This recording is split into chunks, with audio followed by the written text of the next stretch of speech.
जय Hind dear student, आप सभी का स्वागत है फोर्स डिफेंस एकेडमी के इस यूट्यूब चैनल पर। मेरा नाम है संदीप धनगर और आप सभी के साथ उपस्थित हूं। यहां एक बेहद जो है बिग अपडेट को लेकर जो आपके यहां पे एनडीए 2 का जो नोटिफिकेशन है दोस्तों, हाल ही में यूपीएससी ने आज ही के दिन इन्हें कुछ घंटों पहले जो है रिलीज किया गया है। यहां पर मैं सारी जानकारी आपके लिए लेकर आया हूं। जो भी स्टूडेंट आपके 12th पास है, 12th के इक्विवेलेंट है, तो वो स्टूडेंट यहां पे एलिजिबल हो सकता है। ये सारी जानकारी मैं आपको यहां पे बताने वाला हूं कि कौन कौन से इंपॉर्टेंट डेट्स हैं। इसके बाद एज लिमिट क्या होगी, यानी कौन कौन आपके एज क्राइटेरिया में आता है या नहीं आता है। एलिजिबिलिटी क्या होगी, क्वालिफिकेशन क्या होगा, है ना। एलिजिबिलिटी के अंतर्गत हम यही देखते हैं कि नेशनलिटी क्या होगी, क्वालिफिकेशन, एलिजिबिलिटी क्या होगी। देन उसके बाद टोटल नंबर ऑफ वैकेंसीज, सबसे ऊपर जो सबसे बड़ा क्वेश्चन यही होता है कि नंबर ऑफ वैकेंसीज क्या होने वाली है ना। साथ ही साथ में ओटीआर रजिस्ट्रेशन, ये नया आया है, यूपीएससी ओटीआर रजिस्ट्रेशन करवा रहा है सभी लोगों से, तो आपको भी करना होगा। और एग्जाम फीस क्या होगी, इन सारे मुद्दों पर आज जो है सटीक जानकारी मैं आपके लिए लेकर आया हूं दोस्तों। अब यहां पे सेशन को डिले ना करते हुए मैं सारी जानकारी आपको एक एक करके बताने वाला हूं। चलिए स्टार्ट करते हैं। तो जिन भी विद्यार्थियों का सपना है, स्टूडेंट्स का सपना है कि वो 12th पास करें और साथ ही साथ में ऑफिसर बन जाए, तो उसके लिए सबसे बढ़िया जो रास्ता है वो यहीं से तय होता है। जी हां दोस्तों, यहां पे 12th पास एग्जाम है और 12th के इक्विवेलेंट स्टूडेंट यहां पे पार्टिसिपेट करते हैं। बात कर ली जाए यहां पे इंपॉर्टेंट डेट्स की, तो यहां पे इंपॉर्टेंट डेट आप यहां पे देखिएगा। नोटिफिकेशन जो रिलीज डेट है वो है 15/5/2024, 15th ऑफ मई इन 2024 को एनडीए सेकंड का नोटिफिकेशन जारी कर दिया गया है।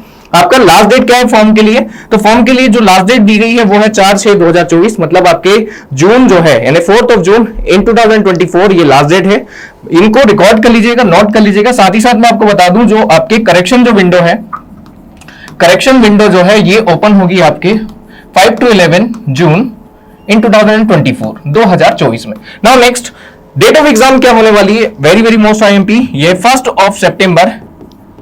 1 सितंबर 2024 यानी 1 सितंबर इन 2024 को आपका एग्जाम होने वाला है। ये एग्जाम कंडक्ट करवाएगा यूपीएससी, है ना। ऑफलाइन पैटर्न पे आपका एग्जाम होता है, इंपॉर्टेंट हो जाता है।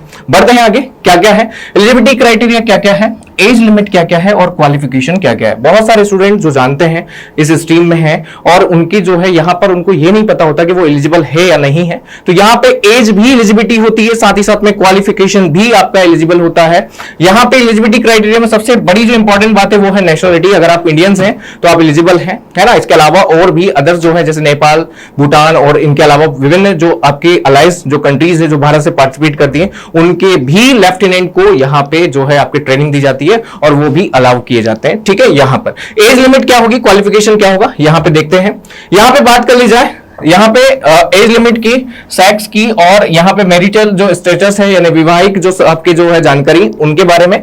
तो यहां पे जितने भी कैंडिडेट हैं वो अनमैरिड होना चाहिए और मेल और फीमेल दोनों कैंडिडेट के लिए जो है ये एग्जाम कंडक्ट होती है ना। क्योंकि इससे पहले ये जो एग्जाम है वो केवल और केवल मेल कैंडिडेट के लिए थी, लेकिन अभी जो है आपके फीमेल कैंडिडेट के लिए भी एग्जाम होती है।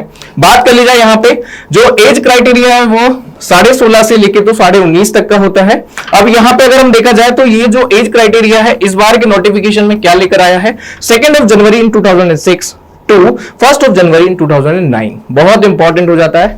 जो यहाँ पे मेल और फीमेल कैंडिडेट हैं उनका जो आपके डेट ऑफ बर्थ है अगर 2 जनवरी 2006 से 1 जनवरी 2009 के बीच में है, वो विद्यार्थी यहां पे अपने फॉर्म को भर सकता है। क्लियर है।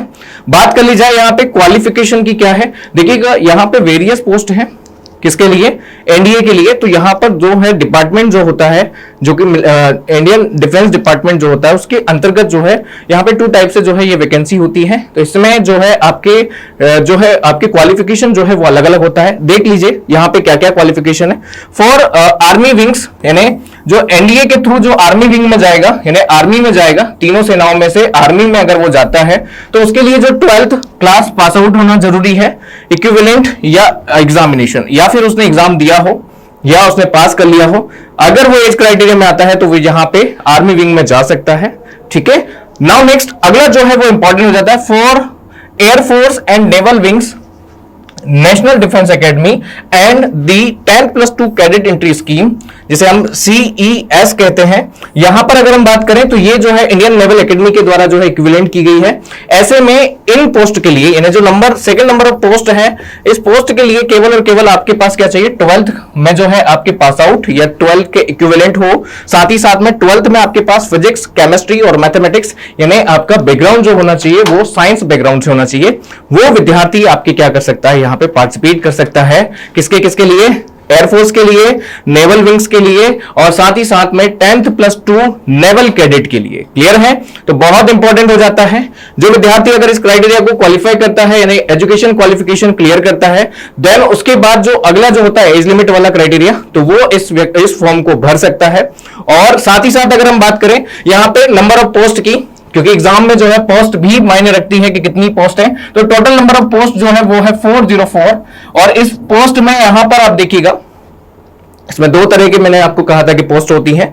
तो नंबर ऑफ पहली पोस्ट की अगर हम बात कर ले तो यहां पे देखिएगा जो कि एनडीए नेशनल डिफेंस एकेडमी के अंतर्गत आती है, उसमें देखिएगा आर्मी की, यानी आर्मी विंग्स में जो पोस्ट है वो है 208, इंक्लूड 10 फीमेल जो है कैंडिडेट, यानी यहां पे 208 मेल के लिए और 10 जो है वो फीमेल कैंडिडेट के लिए होंगी।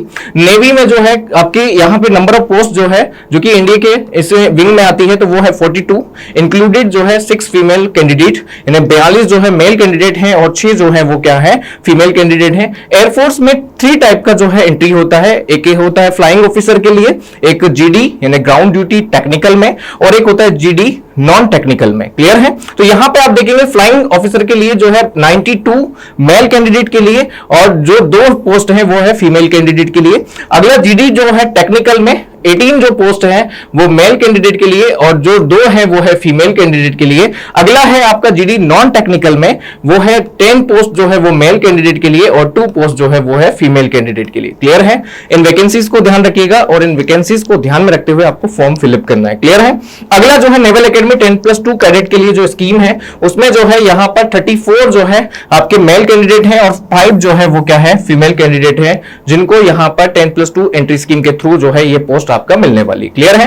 तो टोटल नंबर ऑफ वैकेंसी जो है 404 है, जिसमें मैंने आपको बता दिया है कि डिपार्टमेंट में कौन कौन सी वैकेंसी किस किस डिपार्टमेंट में किस किस तरह से डिवाइड की जा चुकी है, आर्मी में, नेवी में, एयरफोर्स में, साथ ही साथ में 10+2 लेवल जो है आपके कैडेट के लिए। नाउ नेक्स्ट बढ़ते हैं OTR रजिस्ट्रेशन। ये सबसे बड़ा जो है एक टास्क होता है जो फर्स्ट टाइम यहाँ पे यूपीएससी के थ्रू जो है अगर आप फॉर्म भर रहे हैं तो यहाँ पे आपको एक रजिस्ट्रेशन करना पड़ेगा। OTR का पूरा नाम होता है one time registration, one time registration इसका पूरा नाम होता है। इसका मतलब ये होता है कि आप एक बार यूपीएससी की वेबसाइट पर जाकर ओटीआर प्रोफाइल बनाएंगे और ओटीआर प्रोफाइल में वही सारी बेसिक जो है अंडरस्टैंडिंग होती है, लाइक आपका नाम क्या है, आपके पिताजी का नाम क्या है, डेट ऑफ बर्थ क्या है ना, साथ ही साथ में आपने क्या क्वालिफाई किया है, साथ ही साथ में जो है आपका यहाँ पे एजुकेशन क्वालिफिकेशन, एज लिमिट, साथ ही आपका एड्रेस क्लियर है, और आपकी कास्ट क्या है, जनरल में आते हैं, ओबीसी में आते हैं, एससी में आते हैं, एसटी में आते हैं, तो ये सारी चीजें जो है ओटीआर रजिस्ट्रेशन में आपको फुलफिल करनी होती है।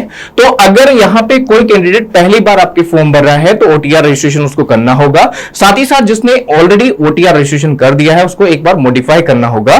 यहाँ पे ये भी इंपॉर्टेंट लिखा हुआ है, तो जिसने ऑलरेडी कर रखा है वो मॉडिफाई करेगा और जिसने नहीं किया है वो ओटीआर रजिस्ट्रेशन यूपीएससी की वेबसाइट पर जाकर करेगा। नाउ नेक्स्ट बढ़ते हैं आगे। इसके बाद आती है सबसे बड़ी जो इंपॉर्टेंट बात आती है एग्जाम फी। तो यहाँ पे 100 रुपीज जो है आपकी क्या होगी, एग्जाम फीस होगी, यानी आप 100 रुपए जो है आपके ऑनलाइन ट्रांसफॉर्म करके जो है एग्जाम फी को जो है आप पे कर सकते हैं और आपके नोटिफिकेशंस को यानी आपके फॉर्म को फिलअप कर सकते हैं। तो बहुत आसान तरीका है, ज्यादा कुछ इसमें दिक्कत नहीं है।